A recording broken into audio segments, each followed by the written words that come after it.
Padma Indonesia desak sanksi tegas pelaku tindak pidana perdagangan orang di Kabupaten Sika.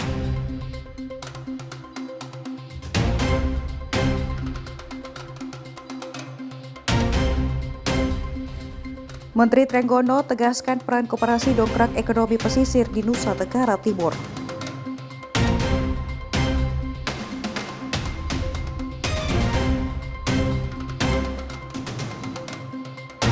Kapal pesiar mewah Riviera Cruise sandar di Kupang, dongkrak pariwisata Nusa Tenggara Timur.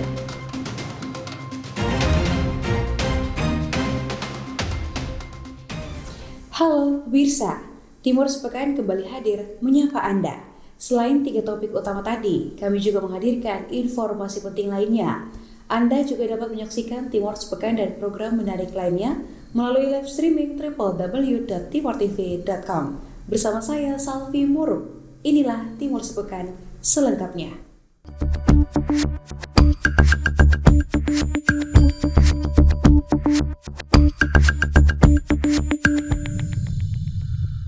Lembaga Pelayanan Advokasi untuk Keadilan dan Perdamaian Indonesia atau Padma Indonesia menegaskan bahwa kasus dugaan tindak pidana perdagangan orang yang terjadi di Kabupaten Sika harus mendapat sanksi hukum yang tegas. Padma juga mendorong adanya kolaborasi kuat antara pemerintah dan masyarakat guna mencegah praktik serupa kembali terjadi. Berikut informasi selengkapnya untuk Anda. Kasus dugaan tindak pidana perdagangan orang atau TPPO kembali menjadi sorotan nasional. Belasan perempuan asal Jawa Barat yang diduga menjadi korban eksploitasi di sebuah tempat hiburan malam di Kabupaten Sika kini sedang dalam proses pemulangan dan pendalaman hukum. Menanggapi hal tersebut, Lembaga Pelayanan Advokasi untuk Keadilan dan Perdamaian Indonesia atau Padma Indonesia menegaskan akan terus mengamal kasus ini hingga pemulangan para korban agar proses hukum terus berjalan sebagaimana mestinya. Dan tentu kita akan mengawal terus kasus ini dan kita juga menaruh catatan kritis ya sebetulnya terhadap proses pemulangan yang dalam tanda kutip itu dipaksakan ya oleh pihak Pemprov Jawa Barat, karena biar bagaimanapun cara itu juga dengan sendirinya akan mengganggu sebetulnya konsentrasi proses penegakan hukum yang sedang berjalan. Padma juga berharap kasus TPPO menjadi perhatian khusus pemerintah daerah, juga kolaborasi bersama masyarakat dalam pencegahan dan penegakan hukum agar tidak kembali terulang. Dari Kupang, Tim Liputan Timur TV melaporkan. Selama bulan Ramadan, BPOM Kota Kupang melakukan inspeksi dan pengawasan takjil di Jalan Urip Sumoharjo, serta sejumlah titik penjualan lainnya di Kota Kupang. Langkah ini dilakukan untuk memastikan makanan dan minuman yang dikonsumsi masyarakat aman dan layak, serta bebas dari bahan berbahaya. Berikut informasi selengkapnya untuk Anda. Bulan Ramadan menjadi momen meningkatnya peredaran takjil di Kota Kupang. Untuk memastikan keamanan pangan bagi masyarakat, Badan Pengawas Obat dan Makanan atau BPOM Kota Kupang melakukan inspeksi langsung di sejumlah titik penjualan. Inspeksi digelar di Jalan Urip Sumoharjo dan beberapa lokasi pusat takjil lainnya di Kota Kupang. Petugas memeriksa sampel makanan dan minuman, mengecek tanggal kadaluarsa, kemasan hingga kebersihan lapak pedagang. Dalam pengawasan ini, petugas juga memberikan edukasi kepada pedagang agar tidak menggunakan bahan-bahan berbahaya seperti formalin, boraks, maupun pewarna tekstil. Langkah ini dilakukan untuk menjamin takjil yang dikonsumsi masyarakat aman dan layak. Ya, hari ini kita melaksanakan pengawasan takjil di area depan Bank Mandiri untuk menjamin pangan yang dijual aman untuk dikonsumsi masyarakat dalam rangka perlindungan kesehatan kepada konsumen. Dan kita sudah melakukan pengujian terhadap 20 sampel dan puji Tuhan semuanya aman, artinya bebas dari bahan berbahaya yang kita.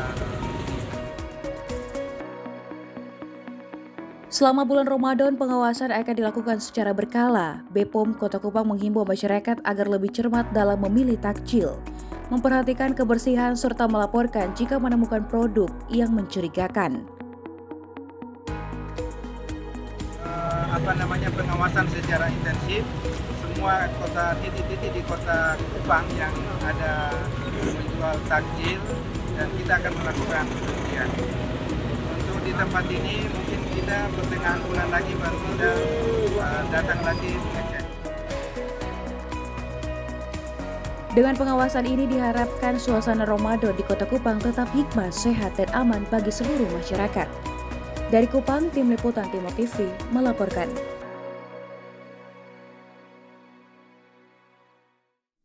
Selama bulan Ramadan, Satlantas Polres Kota Kupang meningkatkan pengaturan lalu lintas di sejumlah titik rawan kemacetan, terutama menjelang waktu berbuka puasa. Langkah ini dilakukan untuk menjaga kelancaran arus kendaraan dan memberikan rasa aman bagi masyarakat yang menjalankannya. Berikut informasi selengkapnya untuk Anda. Selama bulan Ramadan, aktivitas masyarakat di Kota Kupang mengalami peningkatan, terutama menjelang waktu berbuka puasa. Untuk mengantisipasi kepadatan dan kemacetan, Satlantas Polres Kota Kupang turun langsung melakukan pengaturan lalu lintas di sejumlah titik rawan. Salah satunya di Jalan Urip Kupang. Petugas diterjunkan di persimpangan padat kendaraan, kawasan pusat takjil, serta depan rumah ibadah, guna memastikan arus lalu lintas tetap lancar dan aman.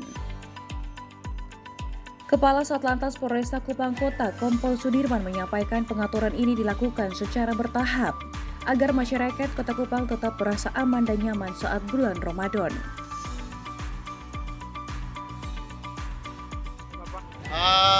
Untuk sementara saat ini situasi arus lalu lintas di seputaran Gereja Katedral berkaitan dengan hari pertama takjil dalam rangka bulan puasa yang dibanjiri oleh seluruh masyarakat Kota Kupang.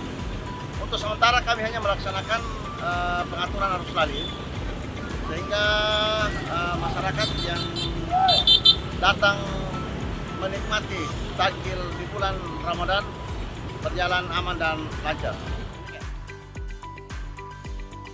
Beberapa skema arus lalu lintas sudah disiapkan kalau sewaktu-waktu arus lalu lintas di Kota Kupang mengalami lonjakan yang signifikan selama bulan Ramadan.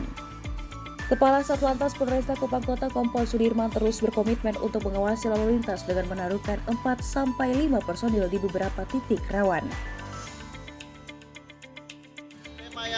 Ada dua skema yang kita siapkan. Kalau seandainya terjadi kepadatan, maka kita akan melakukan rekayasa arus lalu lintas. Yang untuk saat ini kita sementara hanya melaksanakan pengaturan saja, karena masih bisa kita kendalikan. Ada dua titik, satu di depan kantor Bupati Lama Fontein, di sana ada 3 personil, di depan Gereja Katedral ada 5 personil yang ada di seputaran gereja ini, yang bertugas dari jam 3 sore sampai situasi landai. Dengan pengaturan ini diharapkan suasana Ramadan di Kota Kupang tetap kondusif, lancar, dan memberikan rasa aman bagi seluruh masyarakat. Dari Kupang, Tim Liputan Timur TV melaporkan. Pemerintah pusat sudah menyalurkan dana sebesar 3,28 triliun rupiah ke Nusa Tenggara Timur di awal tahun ini. Namun dana untuk pembangunan di desa dan proyek fisik masih belum cair sama sekali. Angka 0% ini ternyata bukan karena pemerintah daerah lambat bekerja, melainkan strategi agar pekerjaan proyek tidak menumpuk dan asal jadi di akhir tahun nanti. Berikut informasi selengkapnya untuk Anda. Laporan keuangan awal tahun 2026 menunjukkan pemerintah pusat sudah mencairkan dana 3,28 triliun rupiah untuk Nusa Tenggara Timur. Sejauh ini uang tersebut paling banyak dipakai untuk membayar gaji pegawai dan operasional kantor pemerintah. Namun di tengah kabar baik ini, dana untuk pembangunan di desa dan proyek fisik masih berada di angka 0 rupiah. Mulai dari dana desa hingga 6 proyek besar nasional belum mulai berjalan. Kepala Kantor Wilayah DJPB Nusa Tenggara Timur menjelaskan kondisi ini merupakan bagian dari strategi pemerintah. Kenapa di awal lambat? Sederhananya, bagi kalau bahasa terminologinya, bagaimana kita menghindari penumpukan realisasi anggaran di akhir tahun. Karena bukan berarti di awal harus cepat, nanti di belakang malah tidak ada anggaran realisasi, ya. Pencairan yang bertahap ini sengaja dilakukan agar kualitas pekerjaan proyek tetap terjaga dan tidak asal jadi atau menumpuk di akhir tahun nanti. Kini, kantor wilayah DJPB terus mendorong pemerintah daerah di Nusa Tenggara Timur agar segera menyelesaikan syarat administrasinya. Harapannya dana desa dan dana pembangunan bisa segera menyusul cair dalam waktu dekat, sehingga manfaatnya makin cepat dirasakan oleh seluruh warga Nusa Tenggara Timur. Dari Kupang, Tim Liputan Timur TV melaporkan. Menteri Kelautan dan Perikanan soroti koperasi nelayan merah putih tingkatkan ekonomi warga pesisir. Informasi selengkapnya akan hadir sesaat lagi, tetaplah bersama kami.